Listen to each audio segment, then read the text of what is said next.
and welcome to another awe-inspiring episode of Ik Life, where we look at family-related issues and their solutions.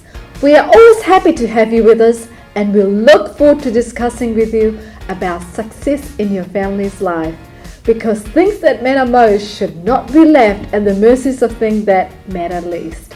My name is Alice Singh, and I would like to thank you for taking out your time to be with us today. For the next 30 minutes, I believe God will speak to you in the ways you have never thought would have been possible. So go get yourself a nice cup of tea and get ready to be inspired.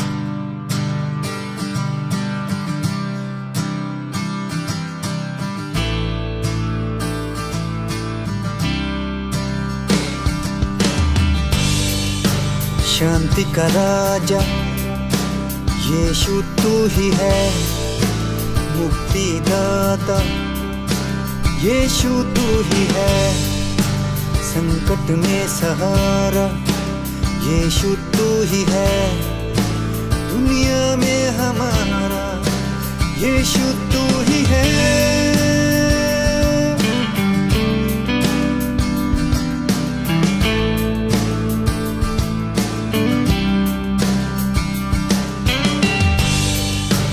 तू ही जिंदगी है, तू ही रोशनी, तू ही आरज़ू है, तू ही हर खुशी, तेरा आसमां, तेरी ये ज़मीन, तू है जिंदगी में, फिर क्या है कमी।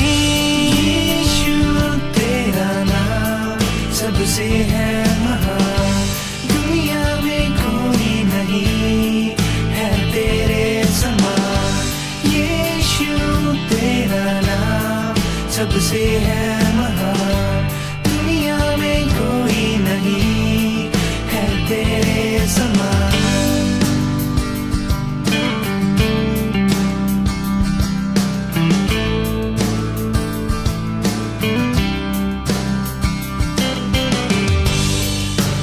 टूटे दिल की तो तू ही यास है, क्या गम है हमें तू जो पास है, तुझ पर ही हमारा ये विश्वास है, इस दुनिया में तू सबसे खास है।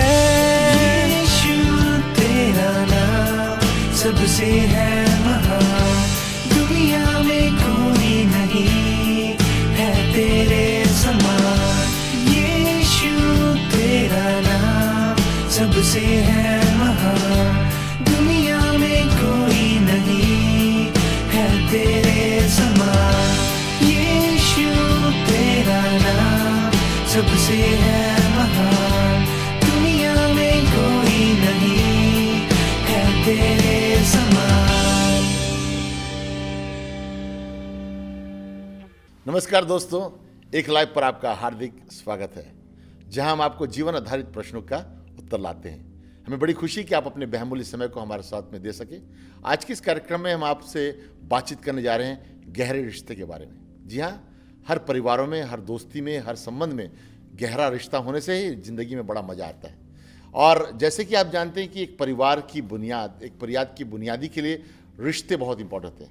एक देश में सफलदायक देश का एक ही कारण होता है कि एक अच्छा परिवार हो, एक गहरा संबंध हो उस परिवार में। उसी विषय को लेकर आज हम चर्चा करेंगे। हमारे साथ में विशेष मेहमान भारत से आए हुए हैं, डॉक्टर नितिन शुक्ला, और आज हम उनका आपसे स्टूडियो में स्वागत करते हैं। थैंक यू, बहुत बहुत धन्यवाद मुझे मौका दिया। और ये बहुत ज़रूरी है कि परिवार मजबूत हो, क्योंकि जब तक परिवार मजबूत नहीं होगा तब तक समाज मजबूत नहीं होगा, बिल्कुल सही। और समाज मजबूत नहीं होगा तो देश मजबूत नहीं। बिल्कुल सही। ये बहुत ही खास मुद्दा है। तो आज हम लोग देखेंगे कि कैसे एक परिवार और मजबूत हो सकता है, और हम लोग पिछले दिनों में भी इसमें बातचीत करते आए हैं। और आज हम देखेंगे कि पति और पत्नी जो मिलकर एक परिवार बनता है, उन दोनों के बीच में उनकी मजबूती के लिए उनके बीच में ट्रांसपेरेंसी होनी बड़ी ज़रूरी है। यानी वो एक दूसरे को उनकी खुलापन होना बड़ा ज़रूरी है, एक दूसरे की सब चीज़ों को वो जाने। और जब तक वो जानेंगे नहीं एक दूसरे की सब चीज़ों को, तब तक कोई मसला नहीं उसका हल नहीं निकल सकता। बिल्कुल सही। तो मुझे एक पुरानी कहानी याद आ रही है, हाँ, सुनकर आपको हंसी भी आएगी। तो एक बार ऐसा हुआ कि एक जवान लड़का था, तो देखने में वो बहुत सुंदर नहीं था, जी हाँ, वो बहुत ही कुरूप अपने आप को समझता था। तो जब वो पढ़ाई करता था तो उसको एक लड़की पसंद आ गई। हाँ, लड़की देखने में बहुत खूबसूरत थी, बड़ी गोरी थी। तो उसने सोचा कि मैं इस लड़की से शादी करूंगा, पर उसको तो ये मालूम था कि ये मुझसे शादी नहीं करेगी, जी हाँ, क्योंकि मैं देखने में उतना सुंदर नहीं हूँ, नहीं। ये बहुत सुंदर है। तो वो अपने एक दोस्त को शेयर करता है और बोलता है कि मुझे ये लड़की बड़ी पसंद आ गई है, मैं इससे शादी करना चाहता हूँ। तो उसके दोस्त ने एक सलाह उसको दिया, बोला ये कोई बात नहीं, तो बड़ी छोटी बात है, जब जब तुम उससे मिलने का प्लान करो मुझे बता दो। तो ये अपने दोस्त के पास जाता था और इसका दोस्त इसको ऐसा इसका मेकअप कर देता था, इसके क्रीम पाउडर सब लगा करके तैयार करता था। और ये तैयार होके जाके लड़की से मिलता है और धीरे धीरे बात शुरू होती है। और जब भी मिलने के लिए जाता है तब ये तैयार होके जाता है।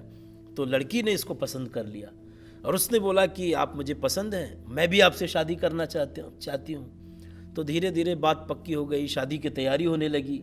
उन्हीं दिनों में ये भाई जो है कुछ विश्वास में आ गया, शायद प्रभु के बारे में जाना, प्रभु यीशु के बारे में जाना। उसने सोचा ना ये गलत बात है, हमें अपनी सच्चाई जो है बता देनी चाहिए।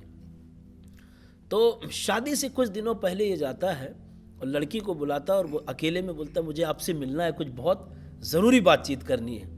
तो लड़की बोलती है अब तो शादी के कुछ ही दिन रह गए हैं, अब जितनी बातें करनी होगी हम लोग शादी के बाद करेंगे। तो वो बोलता है नहीं नहीं बहुत ज़रूरी बात है कि आप आ जाइए। तो वो लड़की के पास ले जाता है, बुलाता है कहीं, अकेले में बात करता है और बोलता है देखिए मुझे माफ़ कर दीजिए, और मैं आपको पसंद करता था, आप बहुत देखने में सुंदर हैं, मैं उतने सुंदर नहीं था, तो मैं अपनी दोस्त की मदद से हर बार जब मिलने आता था तो मेकअप करके आता था और मेरा असली चेहरा आप नहीं जानती हैं। तो लड़की सुनती रही। तो लड़की ने भी उसको जवाब दिया कि आपको घबराने की बात नहीं, क्योंकि मैं भी ऐसे ही करके आती थी। तो हम देखते हैं कि पूरी दुनिया में कई बार जो पति और पत्नी है या लड़का और लड़की है, वो अपने असली चेहरे को छुपाने की कोशिश कर रहे हैं। लेकिन ये तो पक्का है कि एक ना एक दिन तो जो असली चेहरा है वो आपके सामने आ जाएगा। तो बेहतर ये होगा कि आप जिस भी रूप में हैं आप अपनी असली चेहरे को छुपाने की कोशिश मत करिए। जब आप खुले रहेंगे, आप अपनी सच्चाई को बताएंगे, तभी आप एक दूसरे की मदद से आप बाहर निकल सकते हैं। बहुत अच्छी बात। तो जो मैं ये समझता हूँ कि खुलापन होना बहुत ज़रूरी है। Coming to ICLC has really brought a change in me. I became more humble towards everything in life. I gained prosperity from God, from Jesus, and the main thing is coming to ICLC. ICLC is a big family. It's a big, beautiful family. If you want to find joy, prosperity, harmony, and there's always peace, you'll find peace when you come to ICLC. When we came to ICLC, we found peace, joy, and strength. I found my friends in ICLC. We found blessing in ICLC. मैं ये चाहता हूँ कोई अगर निराश हो, आशा नहीं, जिसके पास दुखी हो, बीमार हो, कोई चीज़ की ज़रूरत हो, आप सोचते कि आप आउटप्लेस है, कोई आशा नहीं है आपके पास, आप आ सके हम लोग के चर्च में और वहाँ से आपके रास्ता परमेश्वर दिखाएगा और आप उद्धार पाएगा, आपके जीवन में आशीष आएगा, एक नया जीवन पाएगा, स्वर्ग के पुस्तक में आपके नाम लिखा जाएगा।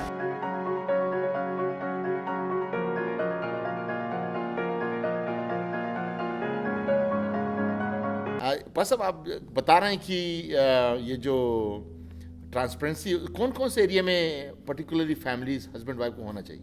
जहाँ तक मैं समझता हूँ कि जो एक खास जो मसला आता है वो फाइनेंस का आता है। ओके। कि पति बोलता है कि मेरी पत्नी इतने पैसे कहाँ खर्च कर देती है, मुझे तो पता ही नहीं रहता। पत्नी बोलती है कि मेरा पति इतने पैसे कमाता है, लाता ही नहीं कुछ है।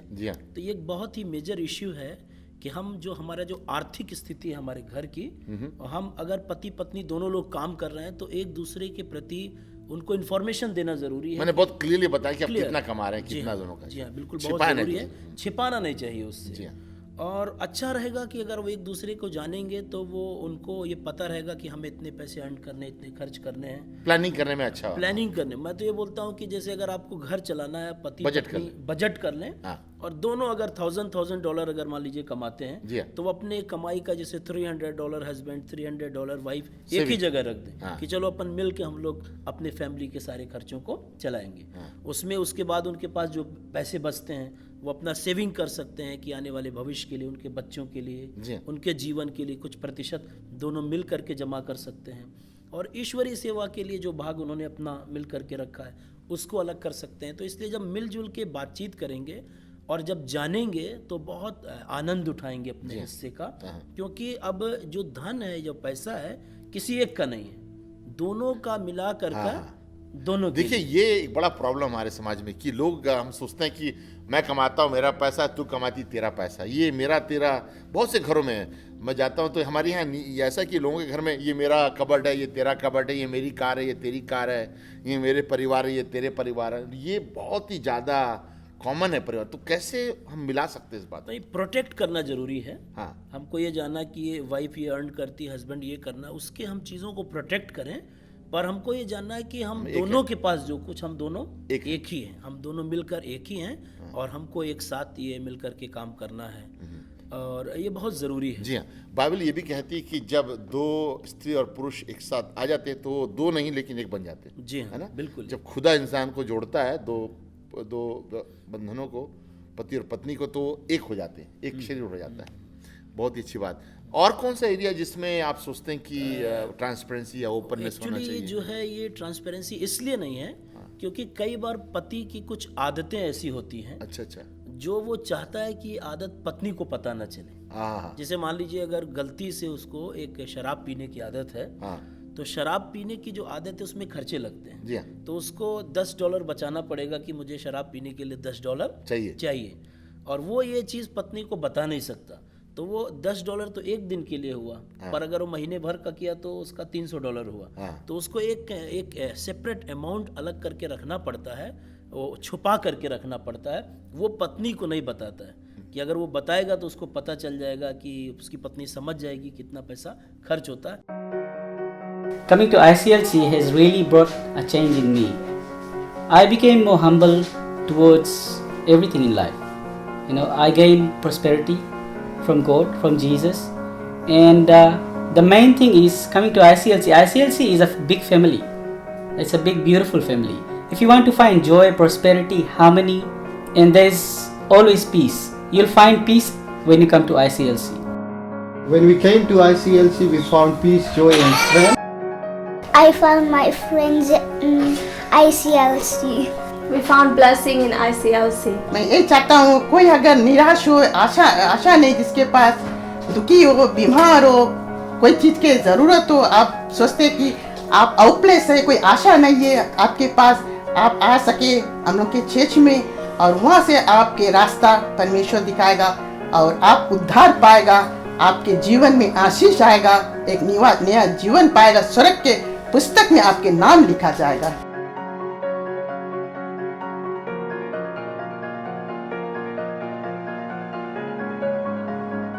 हाँ। तो पास्टर, क्या औरतों को भी कुछ करना पड़ता है अपने ट्रांसपेरेंसी के लिए, अपने फाइनेंसिस एरिया में? क्या एक्चुअली क्या होता है कि जो स्त्री है, जी हाँ, वो भी कहीं ना कहीं छिपाती है कई बार। हाँ। जैसे कि मान लीजिए कोई उसको एसेसरीज खरीदना जी है, हाँ। कुछ कपड़े उसे पसंद आ गए, तो वो भी चाहती है कि वो उसके पास हो। कई बार पति जो है उसकी नीड्स को पूरा नहीं करता, और तो कई बार वो भी छिपाती हैं और उस पैसे को जमा करके और चुपचाप से कुछ ना कुछ खरीद लेती हैं। अच्छा, एक और चीज़ मैं देखता हूँ, ये एक बड़ी समस्या है कि कई बार जो पत्नी है या जो स्त्री है, वो अपने परिवार के लोगों को, एक्स फैमिली, जैसे जो उनके पहले मम्मी पापा भाई बहन थे, तो कई बार क्योंकि उनका लगाव रहता है तो वो कुछ ना कुछ उनको रिलेटिव हैं, उनका नीज है, कोई और है, उनके लिए कुछ कुछ भेजते रहते हैं, इनाम भेजते रहते हैं, या कुछ सपोर्ट करना चाहते हैं। और सेम टाइम कई बार पति भी वो अपने परिवार के लोगों को कुछ सपोर्ट कर, चुपचाप से सपोर्ट करते हैं। तो जो पति सपोर्ट कर रहा है या कुछ भेज रहा है, पत्नी को नहीं पता है, और पत्नी कुछ भेज रही है तो पति को नहीं पता। ये बहुत कॉमन प्रॉब्लम है। बहुत कॉमन प्रॉब्लम। एक्चुअली मैं आपको बताऊं कि अगर दोनों एक दूसरे को बता करके किसी की मदद करें, इनाम भेजें या हेल्प करें, तो अगर एग्रीमेंट में वो भेजते हैं या मदद करते हैं तो उसमें परमेश्वर की आशीष है, बहुत आशीष, क्योंकि वो दोनों एक मन है। और यदि एग्रीमेंट में नहीं भेजते हैं तो ठीक है, एक अच्छी चीज़ है, पर उनकी जो उनके अंदर तनाव बना रहेगा। और अगर कभी किसी को पता चल गया कि इसने वहाँ मदद की और इसने वहाँ मदद की, फिर दोनों लड़ाइयाँ शुरू हो जाती हैं कि तुम गरीब परिवार से हो, मैंने मदद करूँ तो वो कैसे आगे बढ़ेंगे, और वो एक दूसरे से फिर दोषारोपण शुरू हो जाता है। तो उससे बचने का सबसे अच्छा तरीका है, इससे पहले कि कोई मेजर प्रॉब्लम आए, बड़ी समस्या आए, दोनों को आपस में बातचीत करके और बड़ी हैप्पीली, अगर पत्नी कुछ करना चाहती है तो पति को बड़ी खुशी के साथ सपोर्ट करना चाहिए, मौका देना चाहिए।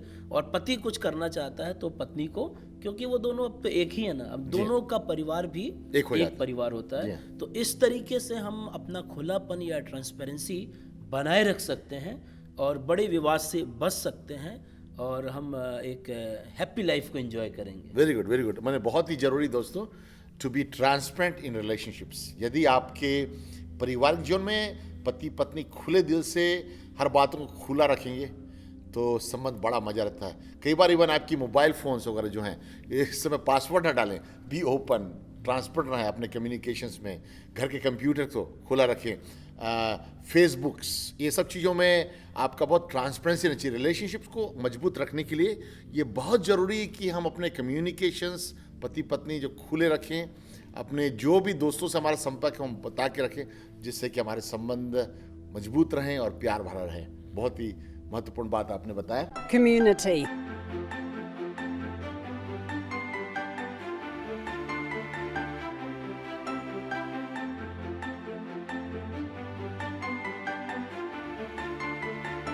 Friends.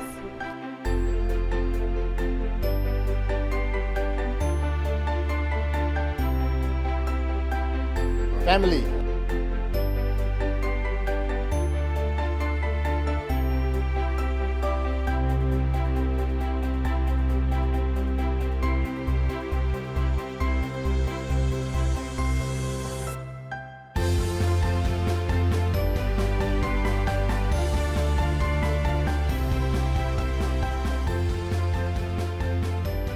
A place with purpose.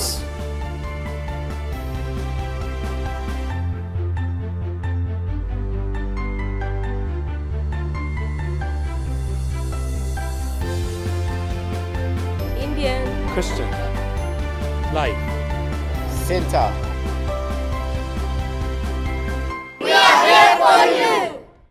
प्यारे दर्शकों, इंडियन क्रिश्चियन लाइफ सेंटर की तरफ से आप सबों को हमारे प्रभु यीशु मसीह में प्यार भरा नमस्कार। हमारे रविवार की आराधना सुबह 9 बजे और शाम 6 बजे 8/23 स्प्रिंग्स रोड ईस्ट टमाकी में, जो कि कैली सर्विसेज के पास है, होती है। और अगर आप वेस्ट ऑकलैंड में रहते हैं तो हमारी आराधना सुबह 11:30 बजे 58 समरलैंड ड्राइव हेंडरसन में होती है। If you need any kind of prayer, we are here to pray for you and to believe with you for your miracle. See you soon. बस अब और ऐसी कोई बातें हैं जो आप सोचते हैं कि जो आज के परिवारों के लिए बहुत ज़रूरी है, पति पत्नी के बीच जो संबंध मजबूत रखने के लिए? वही है, खुलापन, आपस में एक दूसरे के साथ बातचीत करें। एक मैं और मसला देखता हूँ कि कभी कभी हमारे जैसे क्रिसमस का समय है, और ये कैसा क्रिसमस आ रहा है, तो वो जब क्रिसमस का समय आता है तो बहुत ज़्यादा, क्योंकि बहुत नीड्स होती है, बहुत सारे फ्रेंड्स को इनवाइट करना है और नए नए कपड़े खरीदने हैं, तो प्रेशर आ जाता है, फाइनेंशियल प्रेशर आ जाता है। तो उसको डील करने के लिए कभी कभी ऐसा होता है कि हम एक महीने तो खूब इंजॉय करते हैं, जो भी हमारे पास पैसे हैं, और पता चलता कि इंजॉय करते करते हम कुछ उधार भी ले लेते हैं। फिर जो नया साल जो हमारा शुरू होता है वो हम कर्जे में चले जाते हैं। तो उससे निपटने के लिए या उससे बाहर आने के लिए मैं तो ये सोचता हूँ कि ये मेरा अपना ओपिनियन है, आपका फ़र्क हो सकता है, पर मेरा अपना ओपिनियन है कि यदि आप जैसे साल में 12 महीने होते हैं, अगर आपको एक्स अमाउंट मिलता है हर महीने एक सैलरी के रूप में, तो आप उसको 12 महीने के जो आपका अमाउंट मिलता है, जो सैलरी मिलती है, 12 को 13 कर दीजिए। Very good. तो अगर जब आपका दिसंबर का महीना क्रिसमस के आया, तो आप समझिए आपको एक बार में स्पेयर बचा हुआ आपका, डबल सैलरी आपको मिल गया। तो आप अपना जो नॉर्मल आपकी नीड्स है, जो बेसिक नीड्स है, उसको भी आप पूरा कर रहे हैं, बट सेम टाइम आप इंजॉय भी कर रहे हैं, और आपको ना किसी के कर्ज लेना पड़ा, ना कोई किसी प्रकार का किसी से मांगना पड़ा, बट सेम टाइम आप इंजॉय कर रहे हैं। बहुत ही अच्छी बात, बहुत अच्छी advice. Hopefully you can apply this law.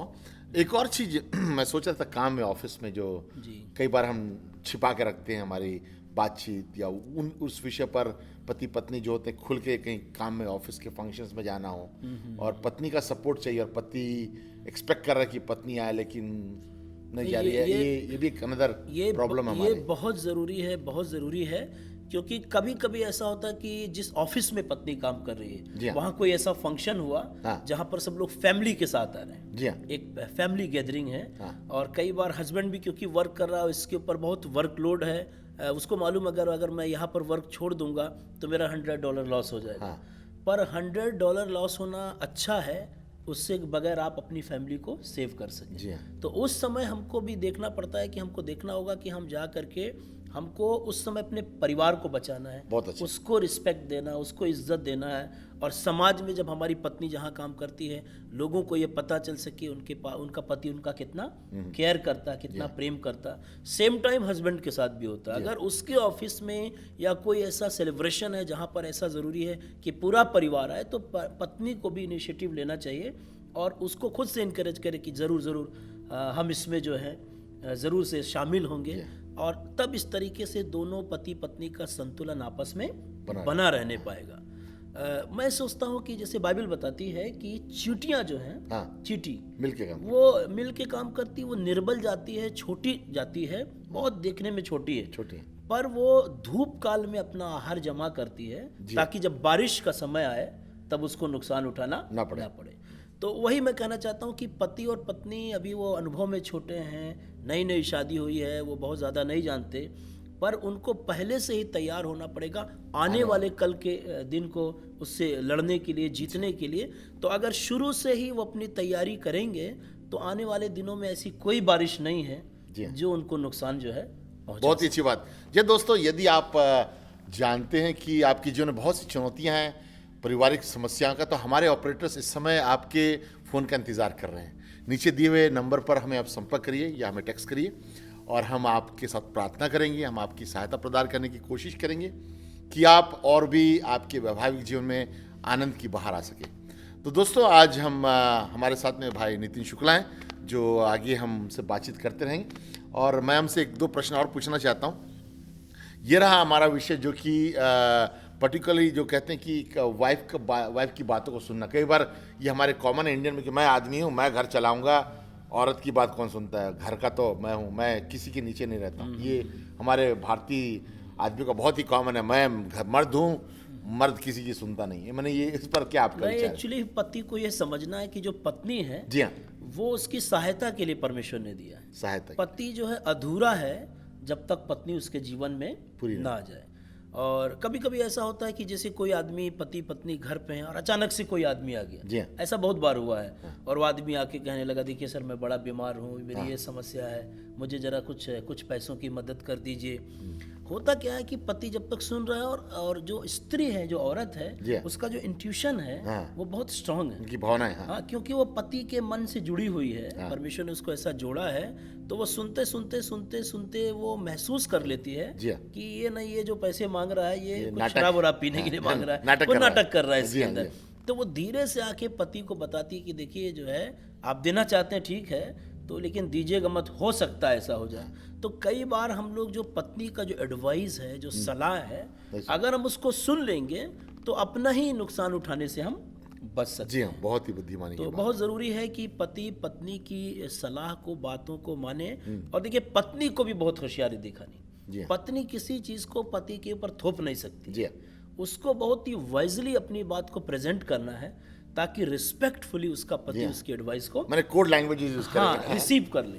कई बार होता है कि पति रिसीव करना चाहता है, पर उसको ऐसे तरीके से प्रस्तुत किया कि उसको गुस्सा आ गया और जी। उसने उसकी बात को ग्रहण नहीं किया। तो एक दूसरे के मदद से ही ये परिवार मजबूत बना रह सकता है और इनकी तालमेल अंडरस्टैंडिंग अच्छी बनी रहेगी। तो ये ज़रूरी है कि पति जो है अगर पत्नी को एडवाइस देती है, कोई सलाह देती है, तो उसको वो सुनने की कोशिश करे और सोचे कि इसमें कुछ तो ज़रूर सच्चाई होगी, तभी ऐसी बात कर रही है। और पत्नी को भी ये भी देखना है कि कई बार हो सकता है उसका एडवाइस कुछ गलत भी हो सकता है, तो उसको भी रेडी रहना है कि हो सकता है अगर हमारा पति मेरे एडवाइस देने के बावजूद भी कोई डिसीजन ले रहा है कुछ सोचकर, हो सकता है पति कुछ और भी सोच रहा है, पत्नी को पता नहीं, तो उसको भी अवसर देना चाहिए कि वो एडवाइस दे। और कई बार पति और पत्नी अलग अलग कई मिस्टेक्स धीरे धीरे करते जाते हैं और धीरे धीरे वो एक दूसरे को समझने लगते हैं और जानने लगते हैं। तो हमारे मिस्टेक्स से, हमारी गलतियों से कुछ नुकसान नहीं होना चाहिए, बल्कि बिल्ड होना चाहिए, बनना चाहिए, ताकि परिवार जो है बना रहे। और अगर हमारा अपना परिवार बना रहेगा तो हम एक अच्छे समाज का भी हम निर्माण कर सकते हैं। बहुत ही अच्छी बात, बहुत ही अच्छी बात। हाँ दोस्तों, तो ये रहा आज का एक कार्यक्रम और हम विश्वास करते हैं कि आज आप कुछ नई बातों को सीख सके और हम आने वाले दिनों में आपसे और भी पारिवारिक विषयों पर चर्चा करते रहेंगे।